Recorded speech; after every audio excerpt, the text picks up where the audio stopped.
क़ब्रिस्तान जे आदाब जी रिआयत न करणु। पाण वटि आम कोताही इहा हूंदी आहे त माण्हू जॾहिं क़ब्रिस्तान वेंदा आहिनि त पाण में मिलंदा आहिनि, ॻोठनि जा हुते हुते या माण्हू गॾु थींदा आहिनि, पोइ हाल अहिवाल ऐं कचहरियुनि जे अंदरि हूंदा आहिनि। हालांकि हीअ जेका जाइ आहे उतां इंसान इबरत हासिल करे त अॼु हिन शख़्स खे असीं दफ़न पिया करियूं, सुभाणे असांखे बचणो आहे ऐं असांजी ज़िंदगी कीअं पई गुज़रे, असां जेको आहे पोयां अलाह जा काम खां केतिरा गाफ़िल आहियूं। त हितां खां माण्हू खे सबक़ु हासिल करणु खपे। उन खां पोइ हदीस पाक जे अंदरि क़ब्रिस्तान में वञण जे लाइ जेके अल्फाज़ मनक़ूल आहिनि सलाम जे लाइ, त उहे बि असांखे यादि कोन्हे।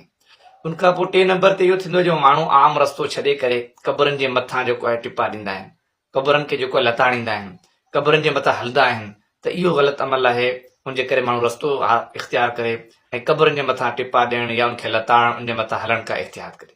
उन खां पोइ इहा कोताही थींदी आहे त जेको शख़्स गुज़ारे वियो आहे उनजी क़बर खोटी पई वञे, माण्हू उते बीठा आहिनि, त हाणे सॼो हुजूम अची करे उते बीहे त ॾिसंदा त हाणे कीअं शख़्स खे पूरीनि था ऐं कीअं जेका ई कार